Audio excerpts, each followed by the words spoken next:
I am live. What is up, resellers? I am Rebecca. You are watching Rebecca the Reseller. Thank you for joining me today for a Thursday live stream. If you wonder what I'm doing, I'm blanketing up. I put the heat up. I'm in Orlando. I know I'm a big giant baby, but man, it was 37 degrees when I walked the dog this morning. I could see my breath. There was frost on the houses. I know. I'm super lucky I'm not completely under cover of snow, but I came to Florida for a reason. Being cold is not one of them. So, I mean, I have like 3 shirts on and I put a blanket on. I have 2 pairs of socks on. I am frozen. Anyway, thanks for joining me, everybody. I really do appreciate it. Hope you are having a wonderful week. This is a live stream, and honestly, I forgot even what I called it, but it's something like about January recap, because I've always wanted to do a monthly recap of things that have been going on, because one thing that was like my big giant pet peeve in being a YouTube watcher is these people that you watch on YouTube, they have a channel and they're just sharing with you what they want to share out of their business. Obviously, it's not all interesting, so we don't share everything. And so if you watch a YouTuber regularly, they may be doing one thing, then they're doing another thing, and you may get excited about one of the things that they're doing, but then they change course, they never talk about it again. And so I really felt like it's nice to kind of have some kind of consistent thread, if you will, of monthly updates of like what I'm up to. And I want to do them for me to keep myself accountable. So it is, partly selfish, but then I do want to share it with you as well, because there are several people that I see, your names commenting all the time, or I see you on Instagram and then I see you on YouTube. And so I know that even though I don't have a large following, I have a small contingent of people that show up all the time. And I really appreciate that. That means a lot to me. And so for those people, I'd like to be able to provide some sort of consistency and some sort of like thread of like, here's what I'm doing all along the way and kind of how it's working out. So for those that maybe have watched, I don't know if I did in October. In October of 2020, I said my 2021 goals, because I like to do it early so I can kind of ramp into them at the end of the year. And so over November and December, once I've set my goals in October, I start actually working toward them so that by January, it's not like all of a sudden, aha, I need to do this brand new thing that I've never done before, but I've slowly started making my way into it from November and December, so that in January, it's more of just fine tuning the things that I set out for myself rather than kind of starting, from scratch. So what I'm doing, this is the first one, obviously going over January. I'm going to actually share, like, it's kind of like almost a full income report. I'm going to share with you all of my revenue numbers. I don't have all the expenses at this point, but I will share with you what I paid myself. And really, I'm doing all of that. And then I'm going to share with you some of the projects that I've completed and kind of what I'm working on so that you can kind of follow along the way. And I do this also because I think that I feel really strongly that resellers, if you are inclined, can break up the monotony of reselling and foster other creative avenues that you may have by diversifying your income, by being a multi-passion entrepreneur. And so for me, that is something that I do. I do YouTube, I do all my print on demand things, with Merch by Amazon. I have my Etsy store with all my reseller printables. Then I have the reselling, but not just to customers. I also do reseller boxes. So I try to have a variety of things going on so that not any one thing is the end all be all of my business. And so you'll kind of get an idea of that, especially if you're newer to the channel. You may not know all of those things, or if you didn't catch my October goals video, you'll kind of get an idea of what I'm shooting for here and how I'm doing. So I'm going to dive into all of this. For everyone that's here, go ahead, say hi. Let me know what you are working on this January, how your sales goals are going this January. If you have any February, obviously January's past, but February goals, projects that you're working on, and then any questions. So just leave it all in the chat and then I'll address it all when I'm done getting through the content, because I know that some people are not into watching chats. And by some people, I mean me. And so I'm doing it for the people that are like me. So I blurt it all out on these lives. So hold on. Sorry, guys. Okay. So the main goal overall for my life and business this year, or for my business life, I should say, is to have $100,000 business.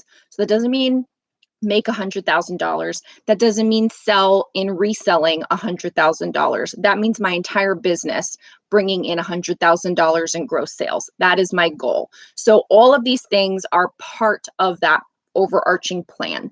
So the target, let's just say, for example, is to have $5,000 in January of Poshmark earnings, not sales, earnings. So what I get after fees. Now, currently I have a custom spreadsheet being tweaked. For those of you that don't know, I hired someone on Upwork a few years ago to develop a custom spreadsheet for me. She is fantastic, US based, and she is doing some tweaks for me. So I don't actually have any of my real numbers. This is me just kind of like tallying it up by hand, but my full spreadsheet should hopefully be done in the next week. And then for the next income report, or whatever I want to call this update, I'll have like real stuff. So I don't have my Poshmark earnings, but I do have my gross Poshmark sales between my two closets. One is on my rack where I sell all of my regular things, and two is the reseller shop where I sell all of my reseller boxes, tools, supplies, things like that. So I have two Poshmark closets. They have been approved. I did $4,101 in gross sales and on my rack. And I did $388 in reseller boxes. So that's $44.89 in sales. So I wanted to earn $5,000. I did $44.89 in sales. So I definitely did not hit that number. And I'm okay with that because, again, it's January ramp up. We're just coming off the holidays. There's crazy economic things going on, pandemic, and I'm only doing 10 listings a day, which we'll get to. So I'm okay with that oddity. However, I did set a target for myself to do $500 in ThreadUp payouts, and I smashed that. I did $945 in ThreadUp payouts in January. So goes the dynamite. $300 in selling to buy, sell trade stores. So what had happened was I went to a lot of buy, sell trade stores with the intention of selling back, and I sold a lot of things to buy, sell trade stores. However, while I was there, I also did lots of buying. There were several clearance sales this month. So I did trade in. Then I also like paid up for some things that I thought I could flip really well. And some of them have flipped well. And so I didn't get all the profit that I wanted to out of. So I did $282 in selling back to buy, sell trade stores. And I thought that was pretty good. So that's income for me, cash flow. $100 target for YouTube AdSense. I made the bar really low. Just so you guys know, the most I've ever done in YouTube AdSense in 1 month is $325. And that was at the, I will say, the height of Rebecca the Reseller. Now, apparently, I am not there on the height. I am like went down. So we'll see what happens. I've got a lot of things planned for YouTube, and we'll see how I build that back up. But so my goal was $100 in YouTube AdSense. I did $143. That's not where it used to be, but it was better than what I thought. So I'm happy about that. $300 goal for selling reseller products. So that could be my reseller chats, kind of like coaching and consulting, but I don't like to call it that. I call it reseller chats. That's my course, my Poshmark boutique course, and the digital downloads that I have in my Rebecca the Reseller Etsy shop to help you grow your business. So at $300 in total from all of those sources was my target. And I ended up doing, I didn't tally it, but I did 482 in Etsy. So smashed that right there. 482 plus 290 for my boutique course, and which I'm up to 82 students so far. So I'm really excited for that. And then $120 in reseller chat. So I did $892. Do you see that forwards or backwards? I see it backwards. So my goal was $300 in reselling products. I did $892. So also, again, really good. And thank you to anyone that has supported my crazy ideas and tools and products and things that I have. I mean, they're all things that I did for my own business that I just put into a product to share with you. And if you feel like that's something that's going to help grow your business, you purchase it. And I appreciate it when you do. So thank you very much, because it does really make me excited when I get the Etsy cha-ching that someone bought the keywords list or one of my new products that I had coming out, or the photo ready measurements form. And it's like, they thought what I thought was a cool thing for my business, they think that's a cool thing for their business. And it it makes me happy every time. So thank you for that support. Next, Merch by Amazon. For those that don't know what Merch by Amazon is, basically I create designs for t-shirts and tote bags and other products, and I put it on Amazon on these products. And when someone purchases that product, Amazon prints it, makes it, ships it, handles all the customer service, etc. And I just get a royalty for them purchasing my design. So I haven't put up any new designs in quite some time in any, reasonable format. I've put up one or two here and there. I've made some things for my mom that I would put up. Like I just did one for her, like a Mimi shirt for Valentine's Day. So, when I make it for someone that I want, I put it up there and then other people can buy it, which happens often. So it's kind of cool when you do something personally, but then you can also make profit off of it. But my goal this month is to actually throw up a lot more designs. Anyway, I haven't put up new designs in quite some time, except for the random here and there. So for the most part, this is a completely passive income stream once the work has been done already. Now, I'm not an expert at this. There are people making way more money than I am at Merch by Amazon. And there are lots of channels. I don't watch that many anymore, but there are lots of channels on YouTube if you want to get more of that information. I thought I would maybe share some of that here, but I think it's going to mess with my YouTube funk of like being a Poshmark person. So I'm not going to do it. But my goal for Amazon, for Merch by Amazon, was $300, and drum roll please, $656 of pure passive income. So that was amazing. And I can only see that growing this year. I'm really super excited for the possibility of that. If you have any kind of creative bone in your body, you should take a look into it, because it is really fun to put an idea that you have on a shirt and then people buy it on Amazon. Like, it's pretty cool. It feels really good. Okay, so my daily sales revenue that I was targeting. So what I would like to do in daily revenue every day is $283. That would get me to about $8,000 in gross sales per month, which would help me over the year get to a $100,000 revenue business. So what did I actually do? I did roughly, because there's probably a few things that I'm missing, like some affiliate revenue and things like that, but roughly my revenue was $7,019. So like a little less than $1,000 off the pace of where I should be. So I was really happy about that. Because usually January, just coming off of everything, is not always the best month for me. So I felt like that was great. And then my daily on that was $226 a day in average revenue. So in January, every day I made $226 in revenue. And I thought that was good. But it needs to be higher. So we're going to work on it. Now, how much did I pay myself? A lot of people always wonder how this works. And I've done a video on reseller finances and how I handle my finances. It's all based on the book Profit First, which is fantastic and really changed the game for me and how I operate, paying myself, revenue, expenses, different funds like for taxes and profit, and paying yourself bonuses. And I did a whole recap on that December, whenever, January, about my 2020 and how much I paid myself and bonuses and all that. So if you're curious, you can check that out. But so my goal for this year was to increase my salary. And so the way I wanted to do that was to not just all of a sudden say I'm paying myself $5,000 this month, but to say I'm going to pay myself a smaller amount the first 6 months, allow myself some time to ramp up. And then the last 6 months of the month, end where I want to be. So where I want to be by the end of this year is paying myself $2,000 a month to my personal bank account from all of my business bank accounts, paying myself $2,000 a month. Now to you, you may be like, I'm making way more money than that. Fantastic. I'm super excited for you. For me, it's important for me to have money in my business and pay myself a consistent salary. So I don't just take out everything that's left over in my bank account when I've paid for my inventory and say, okay, I need $2,000. I'm going to pay myself $2,000. I don't do it that way. I like to put money for taxes, put money for profit, put money, for what if 1 month I'm off on my sales, I need to dip into that, which has happened previously. So I like to have everything kind of even. So for me, I paid myself $1,500 in January. I'm on track to pay myself $1,500 in February. And that's what I'd like to do for the first 6 months. And then the second 6 months, pay myself $2,000 a month with the ultimate goal that next year, I pay myself $4,000 a month, which replaces my old corporate income. And that's all I've ever wanted to do with my business is replace my old income. Once I get to that point, then the sky's the limit after that.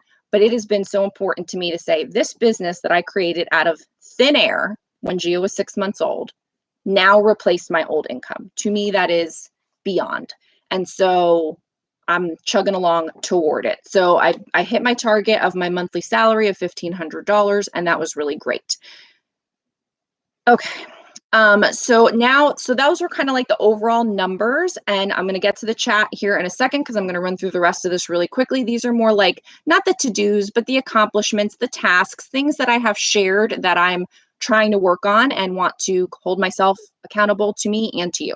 So the goal is by the end of the year to probably be putting up about 25 listings a day and have that be my daily gold standard.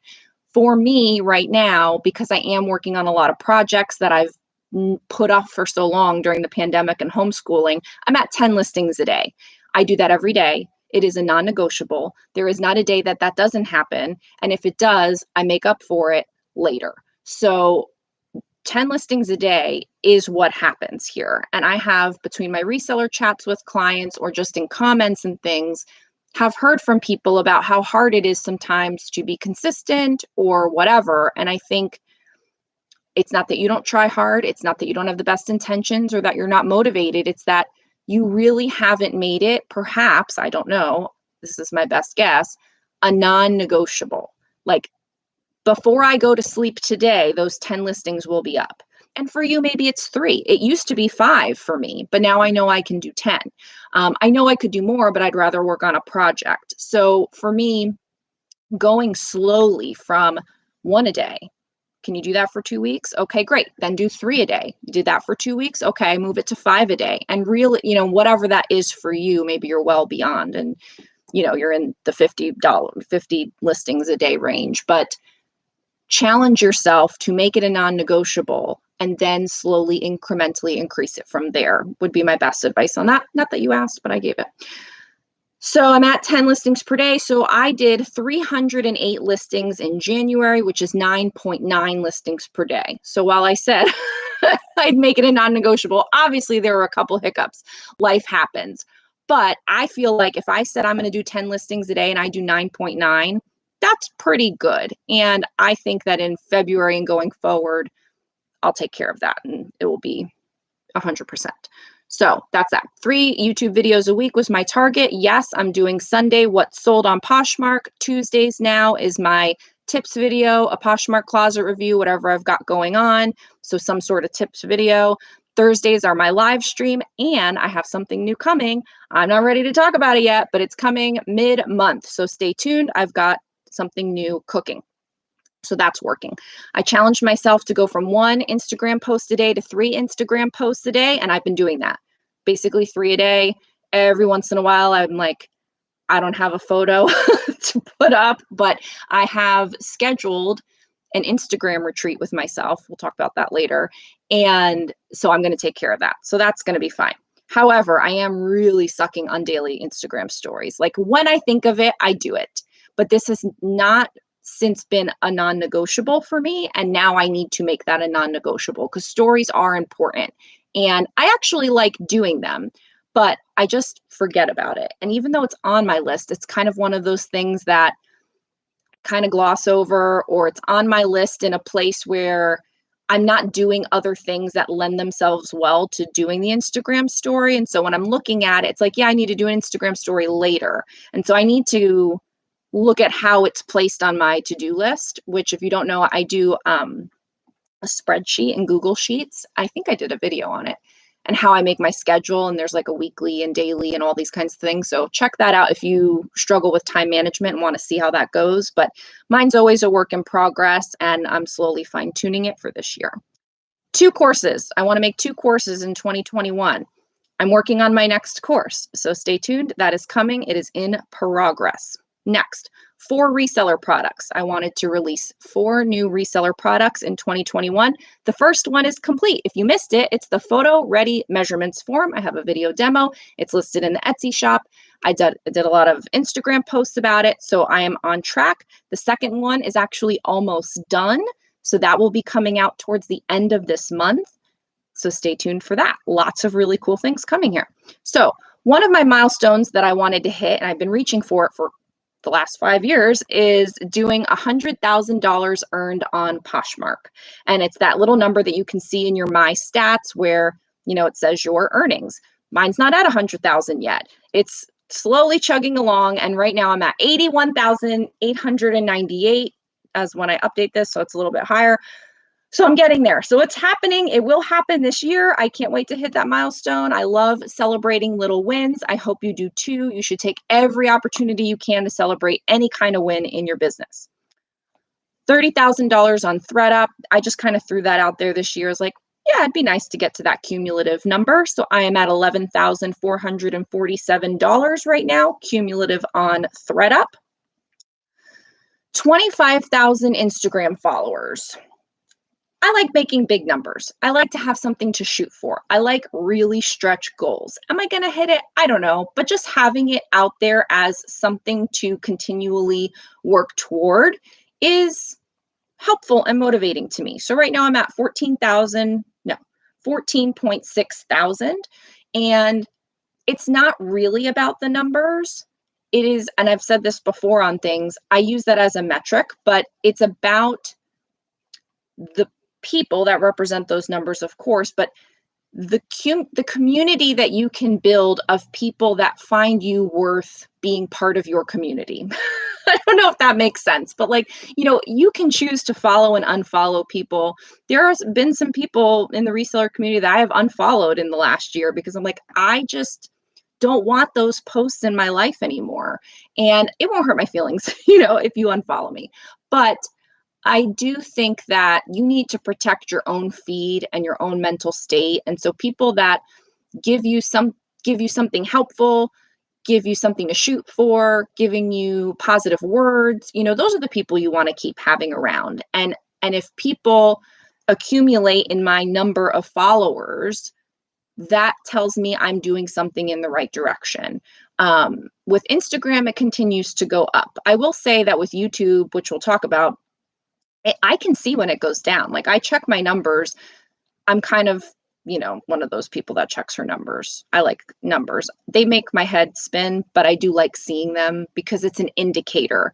And I don't really get upset about it, but I do notice when you put out a video and the views aren't so great, or when you had 4,000 whatever amount of followers and then by the end of the day you have 10 less followers or subscribers, and that doesn't happen often, but I can tell, like, if I go check and then I go check again, that I lost a subscriber and I'm like, I wonder what I did. I wonder what happened to that person. I hope they're okay. I think about it, but anyway, it doesn't make me crazy. It doesn't get me down, but I do think about it. So the YouTube subscribers goal that I have is 10,000, which I don't think is actually unreasonable. My goal last year was to end the year at 5,000, and I'm shy of it. I think I just passed 4,700 subscribers. And so I don't think it's out of the realm of possibility to get to 10,000 subscribers this year. I'm a slow grower. I'm okay with that. It's fine. Not everybody digs me. So that's cool. So I think 10,000 is still possible. I'm at here it says 4,699. When I looked, it was over 4,700. However, the major stretch goal that I thought would yield me kind of what I would love to be a person that makes $500 in AdSense on YouTube. I'd like to feel like that's a nice monetary validation for the amount of hours and work that I put in to YouTube. However, my YouTube business model does not really include AdSense because, as I told you before, I made $143 from it. So my model is about sharing other things and providing value aside from my videos. So like providing value in recommending products, providing value in offering reseller boxes, providing value in offering reseller tools like the keywords list and my listing forms on my Etsy shop. I want to give you additional value beside my video that you purchase. So it's not like you're just watching ads and that pays me money and that we're not invested together. I want to share my resources with you. You buy those resources and together we improve our businesses. That's how I look at it. So for me, it's okay if I don't get to this target, but I would really like to still shoot for it, which is 50,000 views a month on YouTube. I'm at like 9,000 views right now. I have been at one point at 21,000 views a month. And so I've seen it go up, I've seen it go down. I've never yet hit this 50. And so it's very interesting for me as a challenge, as a personal mission, challenge, labor of love to go through this YouTube journey and find out what works for you guys and what doesn't, and what do you like to see and what don't you, and is what you want to see the content that I want to make. And maybe I do get to 50,000 views a month, and maybe I don't, and maybe I make $500 a month on YouTube in AdSense, and maybe I don't. It doesn't matter. It's about the journey and the experience. This has been an amazing creative outlet, and I enjoy learning how to edit and learning how to keyword things, and I enjoy learning how to do all of that. So for me, I do enjoy doing it, and I do it anyway. Some people say, like, would you do it for a punch in the eye? Like, there's like a saying like, oh, I do it for a punch in the eye. And it's like, no, I don't think I'd do it for a punch in the eye. But I do think that, some of the little bits of money that I make from it is nice. And then I enjoy having these other side businesses that go along with it. So anyway, that was a long tangent. But on my notes here, I have the target, and then I have what actually happened. And it says, LOL, 9K views. So gotta have a good sense of humor around here at Rebecca the Reseller. Okay, so those are all the numbers. Completed projects. In my goals video in October, I shared all the projects that I was like hoping to work on and goals and things like that. So I can tell you, I have instituted a weekly live stream. Yay, we've done it for several weeks now. That is a completed project. It is now ongoing and part of my routine. I sent in a test luxury box to ThreadUp. So that's still like new. It has hit, but it's still new. I haven't seen a lot of sales from it, but I think I got one sale so far from that box. So I'm going to really test that out and see, like, do I want to be a person that doesn't necessarily focus on luxury or higher end items in my Poshmark closet, but maybe I want to be putting it in my ThreadUp area and see how that, so I'm testing all of that. So I have sent in the test box. I wanted to rejigger my Instagram hashtags, which I did, and I will actually be sharing some hashtags as a resource soon. So stay tuned for that. I'm working on that. I put out my reseller product for this year, the Photo Ready Measurements form. I went to the Ross sale. Have you guys seen Instagram? I had bags and bags and so many, and there's a bunch right here. All these dresses, brand new with tags, multiple quantity, yes. So brand new with tags, Ross does a big clearance. It's not a sale, it's a clearance. I heard about it last year. That was the first year I did it. And last year I got over 150 items. This year I got about 130 items, I think it was. And it's like better than thrift store prices for brand new with tags branded items. So if you can catch it, if you can find it at your Ross, it's probably over now, it's in January, but if you can find those purple tags that are for 49 cents, that's like the lowest of the low. And I bought things for 49 cents. Not everything, like some of these Calvin Klein dresses were like $2.49, but the most I paid for any brand new with tags item at Ross was $3.99. What? My dresses at Goodwill are $7.49. And if it's Calvin Klein, it's probably $7.99 or $14.99. I mean, they mark it up like crazy. So Ross sale complete. And then I organized the reseller room and kind of redid all of this and my inventory out in the garage. That was a major project that I needed to work on. There are several projects that I am in progress with, which I did not put here. I just put my completed one. So you guys can let me know if you're interested in that kind of thing. Do you want to just know numbers? Do you care about my projects? I like sharing them. For me, like to keep myself accountable in this way, but you guys let me know. So that's everything that I have prepared. So let's go and start checking out the chat. And I hope it does all the way go back to me. Melissa, was this your first comment? Hey, Melissa, Vandy's Closet, subscribe to her channel. Check her out. She's got lots of great information. She says, hey, Rebecca, it's so rainy here. Yeah, I bet it's rainy out there. Hopefully that was your first note and I didn't miss anything here. But hey, C. Carter, hey, Rebecca, I'm working on consistent listing. Yeah, I mean, what I have found in having a YouTube channel and being exposed on the interwebs with all kinds of people is how different we all think and process information and run our businesses. Like, I know people are different, like I get that, but I never really realized it. And I see now something that I struggle with comes naturally to you, perhaps. And something that you struggle with is like just basic for me. And it doesn't mean you judge each other or anything like that. It means you have an understanding. And from doing my reseller chats, I've realized how much of a struggle it is sometimes for people to consistently list, where for me it's like I list every day like I brush my teeth every day. And honestly, with pandemic life, there's probably some days I didn't even brush my teeth, but I put up 10 lists. So like, no lie, real life over here. There's probably days that I have listed more items that didn't brush my teeth, but it happens. And, if figure out how, like, where's your bottleneck? Where's the issue? Is it that you sit down to list too late in the day? Maybe if you got up 30 minutes early, you could knock it out. That's when I do it. I knock it out in the morning. But, being consistent is so helpful for so many things, even beyond listing, for sharing, for relisting, for sending offers, for being on YouTube, for being on Instagram. Like, anything that you want to do, being consistent is crucial. So I'd love to hear more about that. See, Carter, if you want to share any more about, why that's a struggle or how that's a struggle for you, I would love to know. Really. Megan Ivanos, hello. It is going to start raining, sleeting, snowing here in MKE. What is that? Where's MKE? Is that your airport? Is that your code? Because like I'm MCO code for Orlando. What is MKE? Tell me. Megan, this is one day I skip TDR live, Melissa.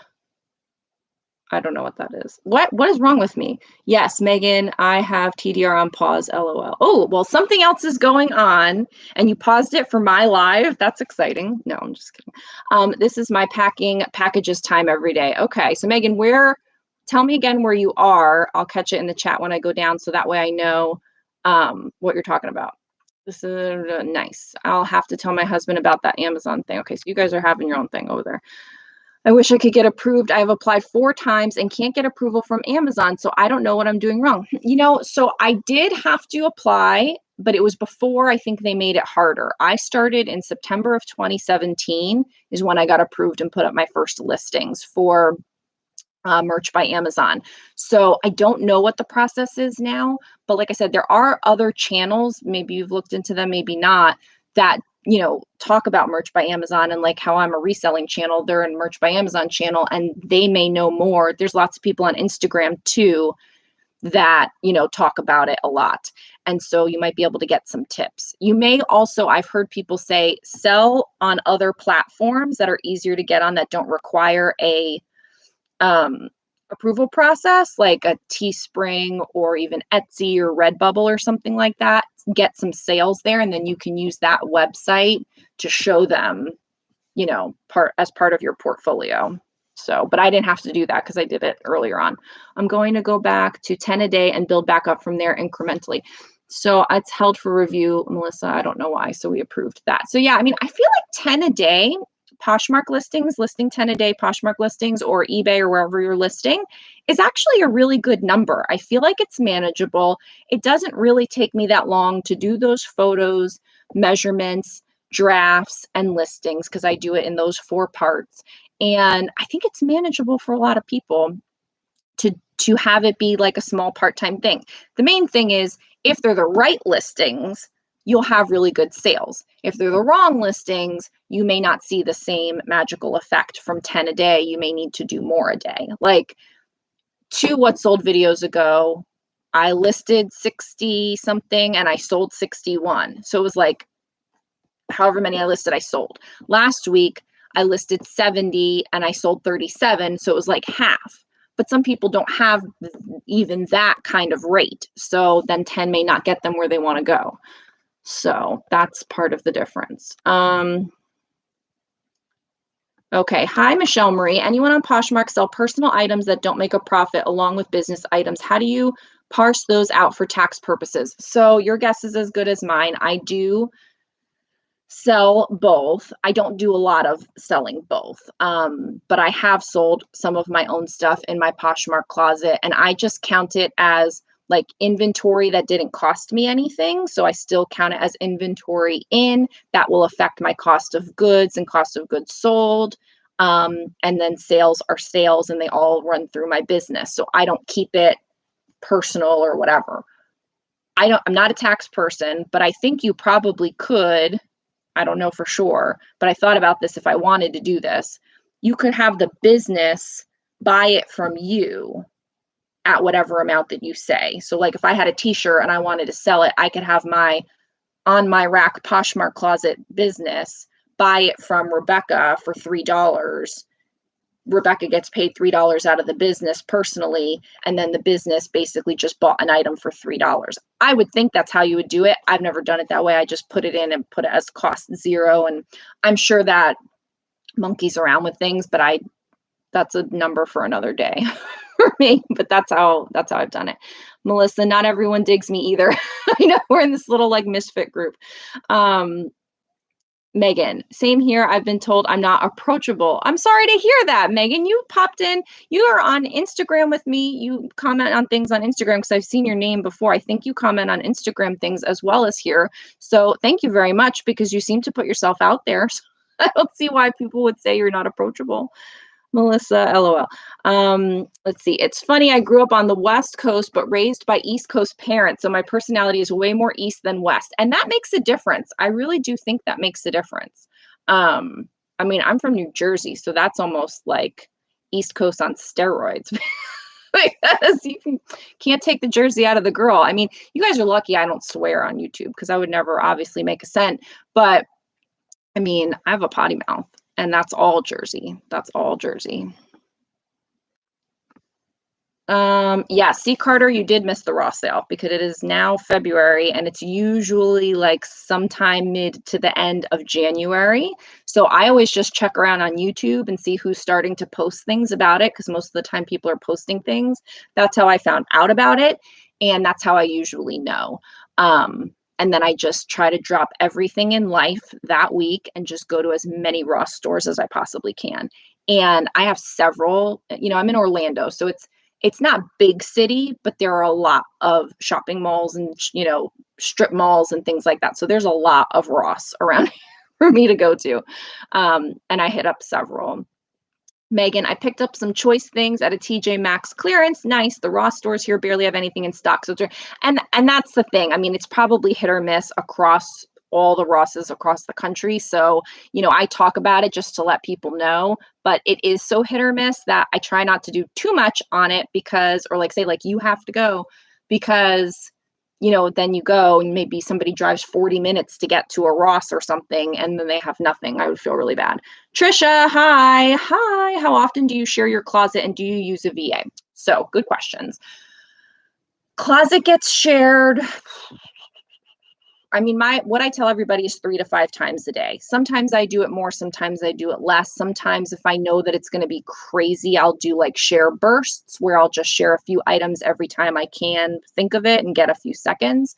But for right now, I would say, I share early in the morning, like 7. I try to share around 11. I try to share about 2. And then somewhere in the 7 to 8 range.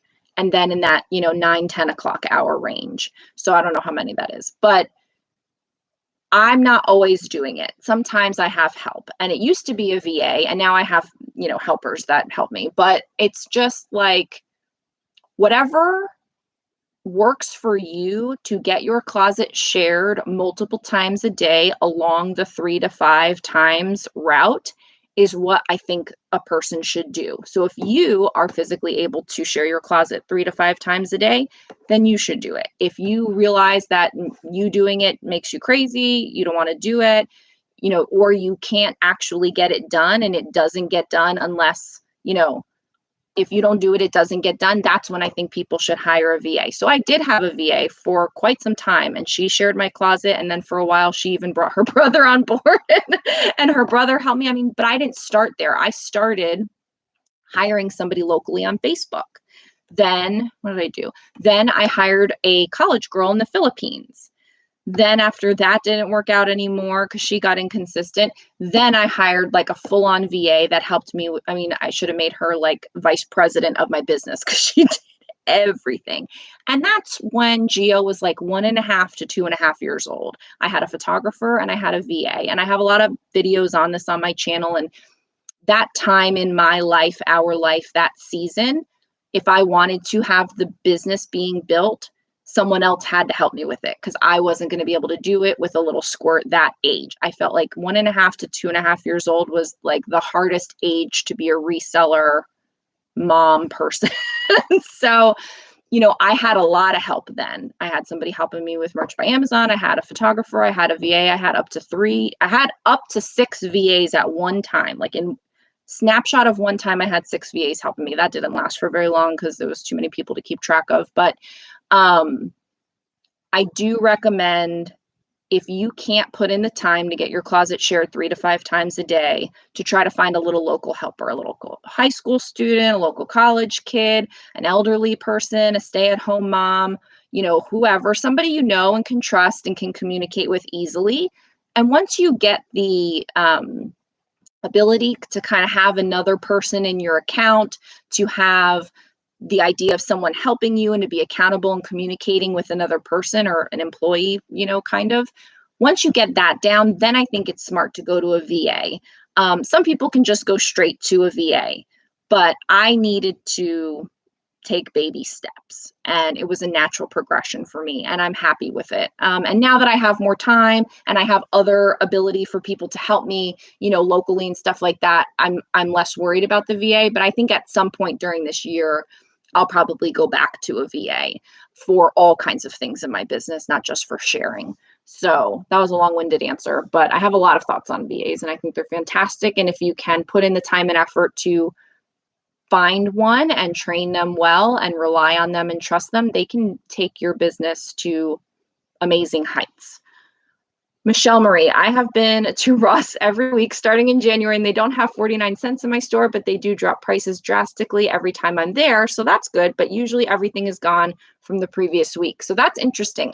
From what I heard from a former Ross employee, there's a certain date that they get a list on a Sunday, and they have the entire week starting on Monday to get those markdowns complete. And those are their final markdowns for like their fiscal year or whatever. So, I don't know. This is not my firsthand information. This is hearsay. But from what I've seen, it's like there could already be things on clearance with a purple sticker at a low price. And then once this clearance event happens, they are marked down to their final price ever. And then I guess they get cleared out after that. So that's when you see the 49 cents, but not everything is going to be a final price of 49 cents. Some of them are going to be 99 cents. Some of these Calvin Klein dresses I already took the Ross tags off. Actually, my mom did, but $3.49, $3.99, $2.49. So they were all like different prices. Today I photographed like those are the swimsuits, a giant amount of Under Armour short, like workout shorts. And I got, 8 or 10 of them. And I think those were 99 cents or $1.49. So, I guess everywhere is different of what you have, what they, I don't know, but that's kind of how I understood it to be. Michelle Marie, TJ Maxx semi-annual event is almost done. See, and I've gone to TJ Maxx, and now I've kind of banned myself because I will get lured in by a good multiple quantity. And so like, I'll find something and be like, oh, there's 10 of these, and trick myself in that they're going to sell. And then I buy them at a, retail arbitrage price. And then I don't always have such good luck. So I have self-policed my retail arbitrage to only go when it's like super cheap.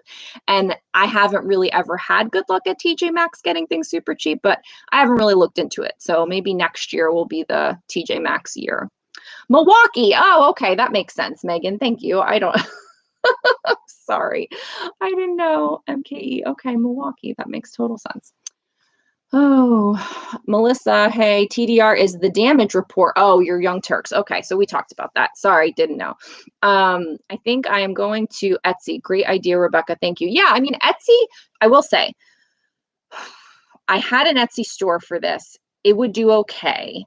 It could do better, but I just never put in like the full-fledged, like, I'm going to really make this a thing for me because I had all these other things. So it was just kind of like an afternote. But when you do Etsy for print on demand, you set up your Etsy store and then you have to integrate it with something that's going to fulfill, like a Printful. There's other ones, but I use Printful. It's the only one I know. And it works well and it's easy and it's not difficult and it's great. But I do think that there's a lot of it on there. So you have to have like a niche that you're really going after that will stand out to do well with Etsy, or maybe pay for some ads to get yourself going with it. But I just felt like you can make more profit per shirt. Like on Amazon, if you sell something for $19.99, you get $5.23 royalty. Not bad, because I put it up once and I sell it again and again. $5.23, ka-ching, for doing, no work but the initial input. With Printful and Etsy, you could make sometimes up to like $8 per shirt, depending on how you have things going, whether you offer free shipping, if you do any sales, coupons, things like that. But I was doing about $8 per shirt. So I'm like, this is great. I'm making more money per shirt. I want that. But with Amazon, it really is set it and forget it. And with Etsy, there's a lot more that goes into it because you do have to, it's kind of like eBay. You have to set up your sales. You have to consistently list. You kind of have to like monkey around in there to let them know you're active. Then you got Printful, charging you the fulfillment amount. So if somebody buys it on Etsy for 20 and let's just say Printful charges you 10, you make 10, you pay your Etsy fees, but now you still have to pay Printful. But when the order comes in, Printful charges your credit card right away, but you don't get your Etsy money until you do your cash out with Etsy, which you could set up more regularly, but I never did because I didn't want that many transactions going on in my bank account. You have to do the customer service. You get people asking you about custom things.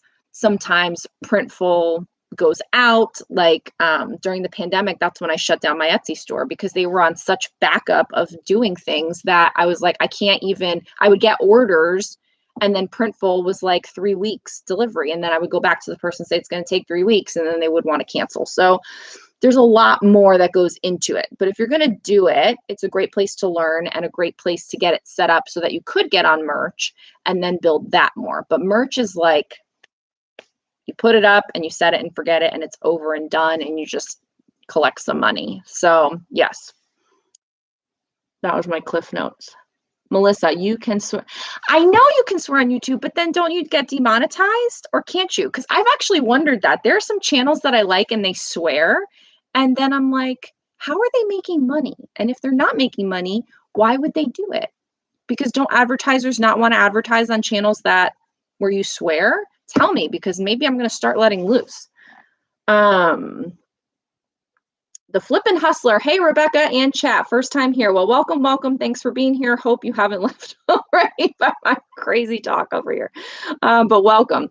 Melissa, YouTube had a video about it on the YouTube studio. Okay, I'm going to have to check it out. Hey, so I've caught up with the chat. Yay. So what do you guys want to talk about? Is there anything else that we want to cover? I have a little bit of time before I have to start paying attention to going and getting the little squirt. You can't swear in the title, the thumbnail, the description, or the first part of the video. Okay, so I can wait until 5 minutes pass and then just let her rip. I'm gonna remember that. I don't know if I could do it because I do think about how if I don't do this for forever, I'm very proud of everything that I've done. I'd want it to stay out there, but I was a professional before in, corporate world or whatever, in companies and things. And if I ever needed to go back to that, I wouldn't want anything that I did here in my Rebecca the Reseller days to tarnish, the professionalism that I had. And I know that I'm very casual and very, I just talk very plain and how it is, but I do think of myself as a professional and I try to bring that to reselling and to YouTube as much as I can. And I don't know if I would feel comfortable at this point then swearing. I don't know.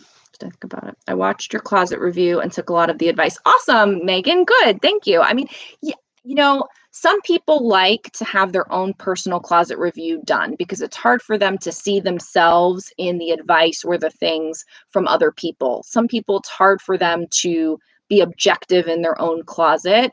So they want someone else's eyes and someone else's mouth to tell them, this is good, this is bad, this is why. And so that's why I like doing the Poshmark closet reviews, because some people will never buy one, but they still get the value out of it by watching the ones I put on the channel. And then some people will buy them because they want it to be tailored specifically to them. But if you're a good auditor of yourself, you can just go on there, see what I tell all these other people and say, do I do that or don't I do that? Fix this, it's basically like just a big mishmash of tips, but they're just targeted toward a specific person in their specific closet. But if you watch it just for the tips, I could see how, it could be helpful just, when it's just you. So I'm glad that you got some value out of it. There's a whole playlist too, if you haven't seen them all. A lot of the things are repetitive, but not everything, because everybody's different. Got a couple of sales. Nice. Tony Robbins is a professional and he go for it. So Mia Zach. Nice. Yes, he is. Megan, I haven't seen anything by him in a while. Megan, it's hard to stay on top of it all on my platforms. I've been focusing on getting my Etsy store in better shape. Now, are you talking about Etsy for like print on demand? Or are you talking about Etsy because you sell like vintage and clothing, same things that you would sell on Poshmark and eBay and other places? Because I realize that I use Etsy in a very specific way, which is for print on demand. It's not for reselling for me. I've never shipped anything. I see it. It says my connection is unstable. Like, why? Why would my connection? Oh, okay, now it's back. That's weird. So I've never seen a physical product or done any shipping with Etsy. And then on my Etsy store for you guys, the Rebecca the Reseller Etsy store, that's all digital downloads. There's no actual products at all. And man, I got to tell you, digital downloads are where it's at, because you can make up, all the products that are in there, I've made for myself. Either I've done those systems and processes and I just wrote it down to share with you, or typed it up, or it's an actual form or thing that I've made for my business that I said, okay, I might as well put that up there, because if it's helpful to me, it might be helpful to somebody else. My listing forms when I had my VA, things like that. And so it's been, yes, you have to make a cover, there is work involved to take it from being useful to my business to then making it, consumable, but it's wonderful. It is wonderful. And I talked about on my channel, I took an Etsy art printables course from Nancy Badillo. And that woman is on, like, she is amazing. She has a YouTube channel. She did the course. I actually had a promo for the course for a while. A bunch of people took it, got it from my referral, which was nice. I have her course and I'm going to revisit it this year, probably not till later in the year, to actually do another Etsy store that's strictly printables. Like, I don't know what niche I'm going to go into yet. I have a million ideas, of course, but like whether it's, kids worksheets or it's, art printables that you can print out and then hang up, or, there's a million kinds of printables, but it's fantastic because you can put all your effort into this one thing and then it can just sell again and again. It's kind of like how I like multiple quantity listings. I do the work once and then I can sell it again and again. Like I have, like 3 or 4 of this one dress. That's why I like Poshmark Boutique. Like, do the work once and let it happen again and again. And try to be as automated as you possibly can. Reselling itself is not really automated, but there are ways that you can get incrementally automated with it. But then if you balance that with something like the printables or Etsy or print on demand or whatever, it's nice because you can just have this like baseline of money coming in without doing the work. And it's just part of your, income, and it's nice. I lost my thing. Hi, Rebecca. First time catching a live video. NW Purple Sparkles. Well, hello and welcome. Thanks for being here. Yay. Lori Jean, I have truck driver's mouth. It's hard one to curb. Yes, I totally get that. And, I will say it's gone down a lot because my husband and I made a conscious effort before Gio was born to really curb our swearing. So like while I was pregnant, Gio's now 5, while I was pregnant, we were really trying to curb our potty mouths because we were like F-bombs flying everywhere. He's from Boston. I'm from Jersey, North Jersey. It's like crazy. So like, not that I compare myself to Gary Vee, but you know, he's from Jersey. It's that whole kind of like grit and mouth and like real and all of that. And it's like, you know, the swearing is the same level, but I try to keep it a lid on it. Hey, Lori, pinching lucky pennies. Oh, 01. Love that. Hi, Rebecca. Your content has been so helpful. Thanks. Well, thank you for saying that. I appreciate that. And thank you for watching and hope you're subscribed and you come back again and again. Megan, vintage everything. Oh, okay. So yeah, so you do Etsy in a whole different way and, you know, deal with it like you deal with at eBay and Poshmark and all of that. And I've never used it in that way. So I don't know about that. Megan, I sell a decent amount of vintage on Posh. So, you know, I don't ever pretend to know a lot about vintage, but I have sold things that I thought were vintage and, you know, listed them as vintage. And yeah, I mean, I'm surprised if you get the right kind of thing, it does well on Poshmark. I don't know if it's just people looking only for vintage or if it's somebody that normally wears modern, but because it's a vintage look that hits on a modern trend, that's what does it. I don't know, but I find it very interesting how much vintage actually does on there when I feel like Poshmark is so brand driven, you know, at first glance. I don't know how to say it. Mia Zepp. I am just starting to learn vintage t-shirts. Yeah, I don't know anything about t-shirts at all. I wish you the best of luck with it because I hear that there's money in it. Trisha M, how many cups of coffees do you have a day? I need your energy. So thank you. And like 1.5. So I do intermittent fasting right now and I do kind of keto. And so I call it kind of keto. So I have I have 2 cups like this, like a mason jar cup of water first thing when I wake up, which is not my normal inclination. I really like to go straight for the coffee. But right now I'm doing the two of these. Then I get to have some black coffee, just like a little bit. Then once the whole house is awake and I can make noise, I make the keto coffee or the bulletproof coffee or whatever in the blender. So it's butter, coconut oil, and coffee, and you blend it. And so it's like this frothy goodness. And so the idea is that it doesn't stimulate an insulin response. So if you're fasting, it's like you've continued to fast. So you can get some energy, some fat, some calories in your body so that you can keep going, but without actually having an insulin response so that your fasting mechanisms, whatever thing. I don't know. So I eat at 12. So I actually ate before I came on today. Sometimes when I come on, I haven't eaten. It's really crazy because I'm like, you know, all haven't eaten girl. But yeah, so I eat at 12 and then I eat at 6 and that's it. But I am looking forward to Super Bowl because I'm gonna cheat on Super Bowl. And that's what I'm doing. So yes. So I don't have that much coffee. I found out recently that coffee spikes your cortisol, which is, you know, stops your fat burning and like makes you have belly fat and all this stuff. And so every time you have a cup of coffee, you spike your cortisol, which basically shuts off all your fat burning. So I used to have a cup of coffee at 11. I used to have a cup of coffee at 3. I used to make a whole extra pot and keep it in the refrigerator and then warm it up from time to time. And so I'm like, I need to stop that. And so I've actually lost almost 10 pounds in the last like month and a week. So yeah, so that's what's going on with me. Rebecca, do you use a cross-listing software? So I am not right now, but I'm going back to it. And that cross-listing software is Vendoo. I have not tried any others. The first one I tried was Vendoo. It did what I needed it to do. So I'm just going to stick with that and keep it super simple. So I have had an account. I have referrals down below in the video description. I like it. I think it's great. I've used it to just only really do between Poshmark and Mercari. But when I go back to it, I think the purpose will be to then do more with it. So perhaps getting back on eBay, Mercari, Poshmark, and whoever else it has.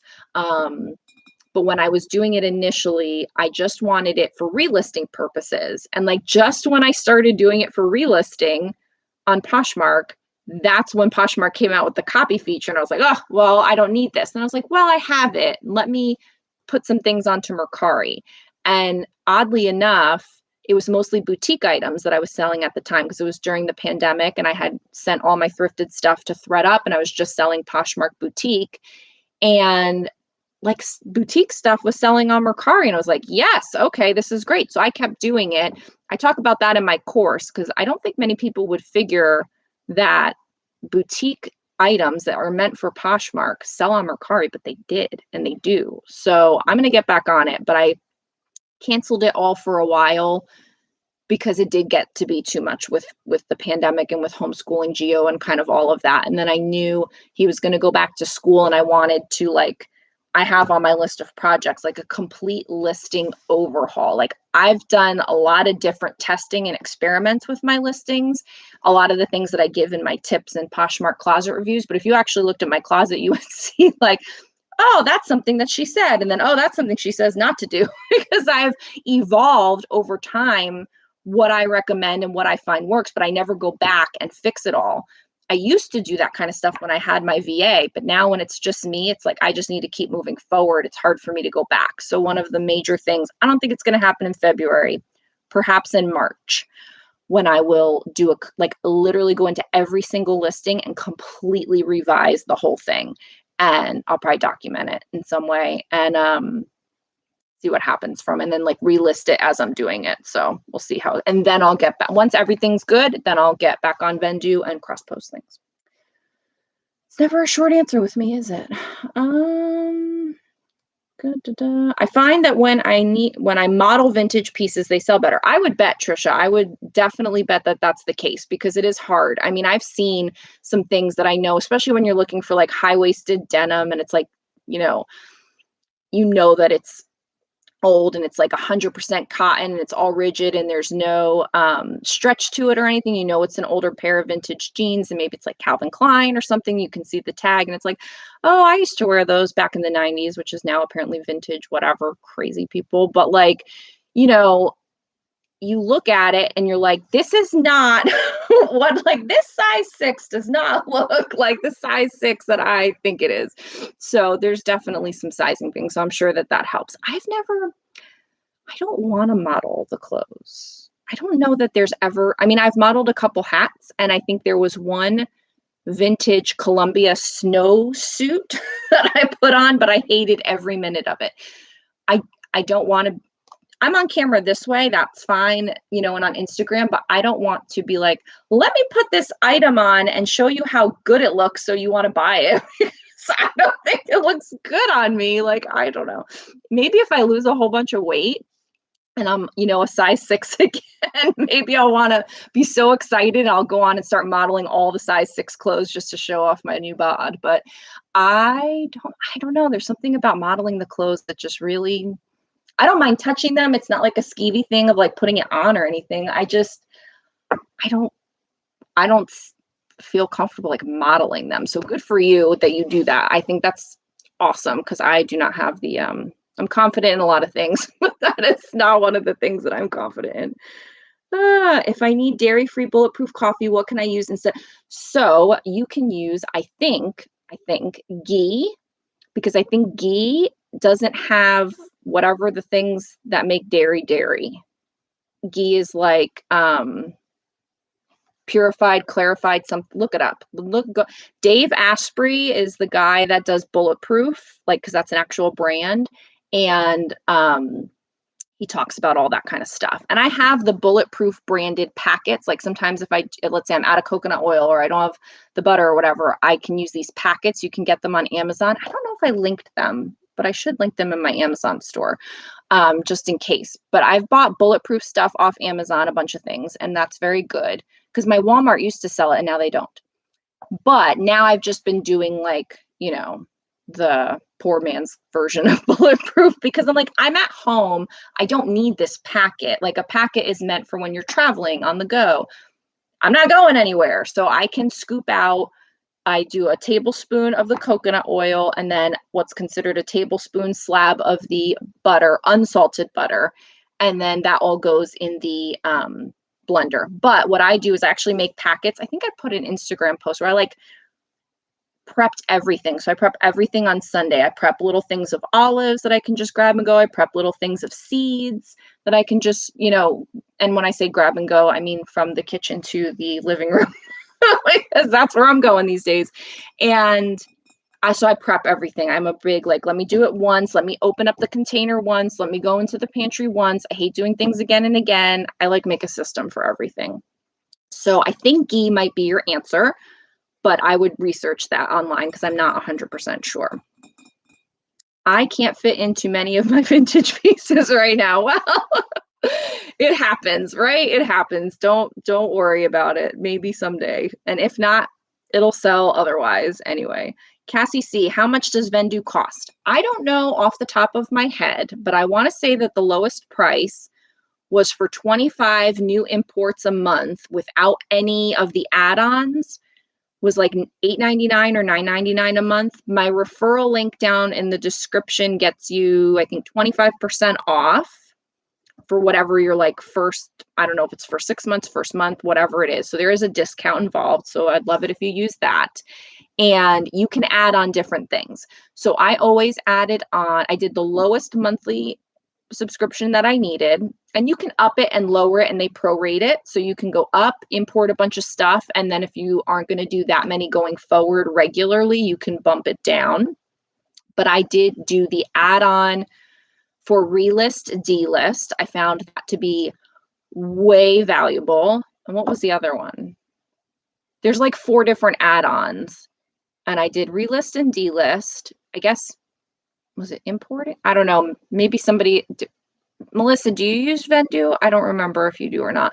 I thought you did. But anyway, so somebody helped me out with, but there are 4 different add-ons. There may be more now, but when I was using it, there were. And I think I had 2 of the add-ons. So I think I was paying like $20 a month, something like that. But I thought that it was worth it because it gave me X amount of extra sales on Mercari. Now, if you're going to go to eBay with it, it should more than well pay for itself. I was always like, I did $200 on Mercari, $300 on Mercari, but I'm like, I'm only paying $20 to do $300. That's okay. I felt like that was good.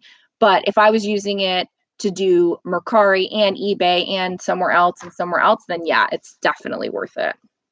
Congrats on your weight loss. It's never an easy thing to do. Well, thank you, Trisha. I appreciate it. Yeah, I mean, I don't consider myself where I need to lose a lot, but I do have an unhealthy portion of weight that does not need to be on my body. And, I would like to feel better and I would like to look better and be more confident. And, 40 is coming around the corner here. So 38. So it's like you start thinking about all that stuff. So yeah, I'm going to work on it. And I signed up. So you guys are crazy. You're going to think I'm crazy. I should say you guys aren't crazy. I'm the crazy one, but I like challenges and things. So I signed up for Healthy Wage, which is like an app that you basically like pay into like a bet kind of thing. And then if you get your weight loss, then you get money, like you win a bet basically. So I have like $400 on the line. But if I meet my weight loss goal by September, I'll get $700. So I'll profit about $300 if I hit my weight loss goal. And having that kind of money on the line is very motivating. And then I signed up for some other ones. There's Step Bet, which like tracks your steps and you can do bets with it. And then there's, what's the other one? Diet Bet. And that's another weight loss one. So I'm signed up for like several things right now. Like I have a whole folder on my phone that's just all my cockamamie nonsense. And it's, Healthy Wage, Diet Bet, Step Bet. And then I've talked about this app before. It's not a bet. It's just, it pays you to do healthy things. It's called Achievement. And I think I have the link in my link tree on Instagram, which I don't know if people have told me they've signed up and I've gotten no such referral. So who knows? But anyway, I get like, oh, I can cash out like right now. I have 10,000 points. You get 10,000 points, you get $10. I don't look at it, but every so often, it just automatically connects with my Fitbit. And so I can redeem 10,000 points for $10 right now. So I'm going to do that later. Anyway, whatever, $10, who cares? I do nothing and it just racks up the points. Yes. Automated. Okay, Melissa is out of here. Have a wonderful day, everyone. Time to run to the post office. I know I've been yapping. I need to go too. Everybody needs to go. Michelle Marie, I've never even taken a selfie and I'm petite, so I can't wear 2/3 of the clothes I sell, but I have buyers very disappointed and sometimes mad that I won't model the clothes. Listen, do not feel bad. I tell them, I'm so sorry, I'm not available to model, or, I'm sorry, this closet does not offer modeling photos. Like, don't give that any second mind what these people, I mean, you guys are people on the internet, but we're having a thing, we're having a connection. So what I'm going to say is whatever, but they're just crazy people on the internet. I love people that buy from me. I appreciate people that buy from me, but in when you talk about people on the internet in a group like that, especially people that are giving you a hard time, I don't mind mincing words. So, if someone makes you feel bad because you don't want to model something, do not feel bad. Do not let them you can block them if you want, or just tell them, have a text replacement. I'm a big fan of text replacement, shortcuts.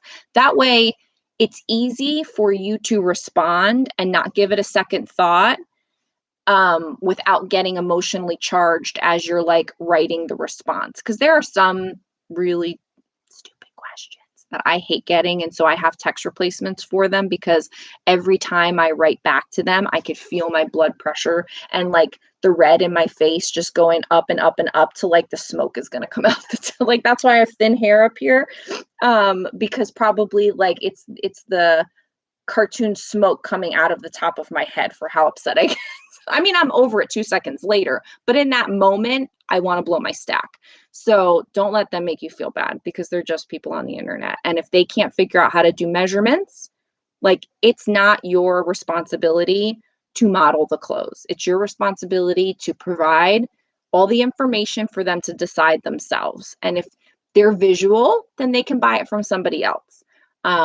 If you provide measurements, which I think would be the next best thing, don't let them make you feel bad. But yeah, I mean, I carry plus size clothes that I would not fit into. I carry extra small, which I do not fit into. So, I mean, yeah, 2/3 of the clothes that I have, I wouldn't be able to fit into either.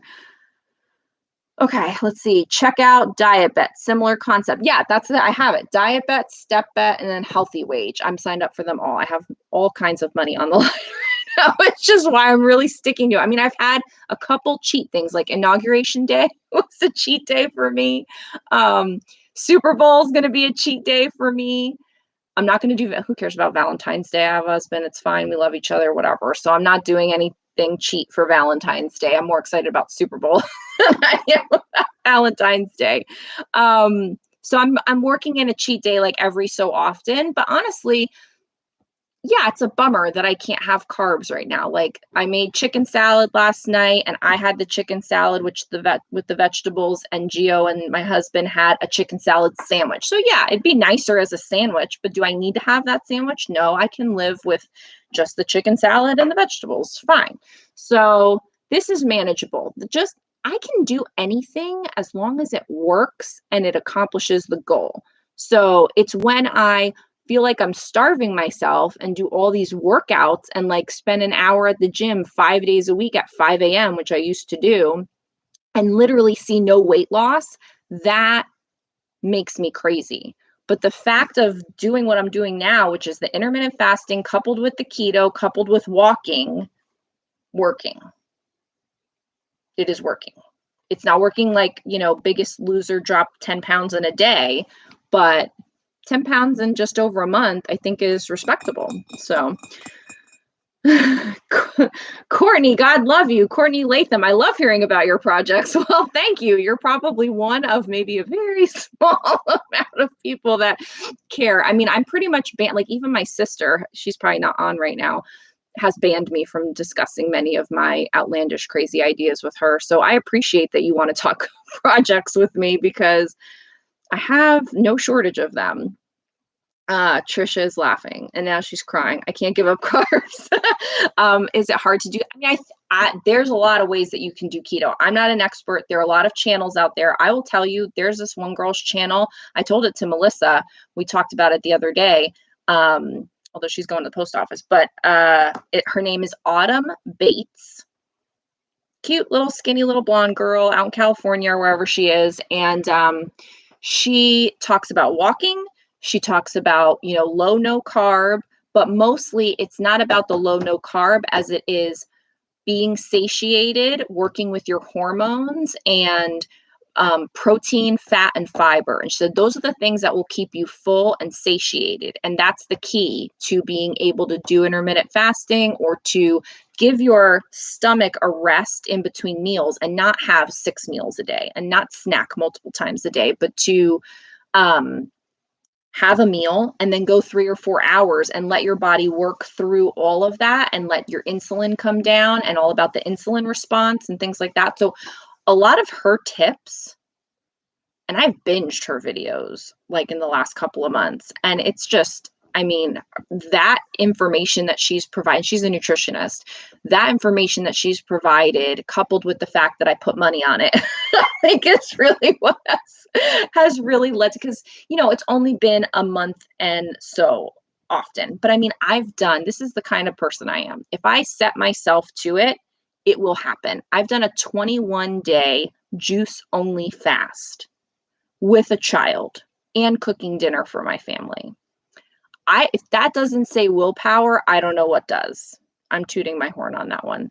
That was hard to do, but apparently terrible for you. And so, but I did lose some weight, but then as soon as I started eating food, it all came back. So I'm curious to see when I stop this, what will happen. But the goal is to hopefully get so far down the line pounds wise. I got about 30 pounds that I'd like to lose. If I can, do that, then I will be 30 pounds down. And so I won't, it'll be harder to like gain all of that back immediately. So, I mean, I would think, one would hope, who the hell knows, but anyway, so carbs are hard to give up. They really are. But I will tell you the best thing that has helped me give up carbs, and it's not even like it's a carb, but it's a vegetable, but it's lower in carbs, is the riced cauliflower. I buy the frozen packets of organic riced cauliflower. I mean, I get them from Walmart. It's great value brand, but it's organic. And my freezer is stocked with them. And you can put butter on it, maybe a little bit of Parmesan cheese. I put my seeds in there. I put some Kalamata olives in there. I put hard-boiled egg in there. And so you get to eat this whole big thing. That's what I had today. You get to eat this whole big thing and feel like you ate something. Whereas when I eat a salad, I'm like, takes me 30 minutes to eat this thing and I feel like I haven't eaten anything. I mean, I'm just way off target here. For those that are just popping in, you're like, did I stumble upon some crazy health channel? So it's 2:18. I should get going because I need to pick up the little squirt real soon. And I was in the middle of updating some of my Etsy products on the shop. And so I would like to finish that up before I go and get him. Guys, the thing I would like to leave you with, and if any of you have any parting thoughts, is all these projects that I'm working on and all these goals that I have, I mean, these are things that I've wanted to do since I started reselling and since I started adding the Etsy shop and whatever. And it's only now that Gio's gone back to in-person school that I'm able to accomplish them. I have all this time now while he's at school to do it, and I'm not letting up. And I think that, I'm not saying I'm better because I have this like attack mode personality. Perhaps it is, my downfalls today or whatever. But I do think that if I can offer you anything that perhaps you don't have, is that like, you just need to decide to do it and make it a non-negotiable and do it. Like, I will overhaul my Etsy shop this month and I'm going to make all the pictures match and I'm going to do all the right things. And the Etsy shop is going to be amazing by the end of this month. And I will have my course come out, the next course that I'm working on. I've worked it into my plan. I've committed to it and I relentlessly go for it. I will list 10 listings a day. Like, that will happen. It's a non-negotiable, just like I am taking care of Gio and it's a non-negotiable that I have to go get him soon. It is a non-negotiable that I do these things. And I think that's the difference in a lot of success. It's not that I find better stuff. It's not that, I share more maybe, or it's not that I list so many more. I'm only listing 10 a day, but I consistently show up with that 10 a day every day as a non-negotiable. And I think that's like a real basic, but it's a real like heavy hitter, because if you can look at what you're doing and say, well, today this didn't happen, and today I only did 6, and the other day something happened, and I had the doctor's appointment, and so, well, there was a long line at the gas station. And, if all those things come up and that's preventing you from getting your 10 a day or your 5 a day or whatever it is that you've chosen to make your non-negotiable, then you need to re-examine what non-negotiable means and commit to that, because that is so much half the battle. And knowledge is power. And all of those little sayings that used to be on, you know, what is it? The more you know, the more you know. So yes, so I will leave it there with the more you know. I hope everyone has an amazing day. I hope you have a great week. I look forward to seeing you next week. I don't know what I'm going to talk about. I figured that out on Wednesdays. So your guess is as good as mine. But if there's a topic you want, leave it in the comments and like this video on your way out. If you can, I would love that. Or share it around. Do a little something. That'd be wonderful. And I just wish you guys a lot of really good sales and a great week. And I will see you next time. Bye.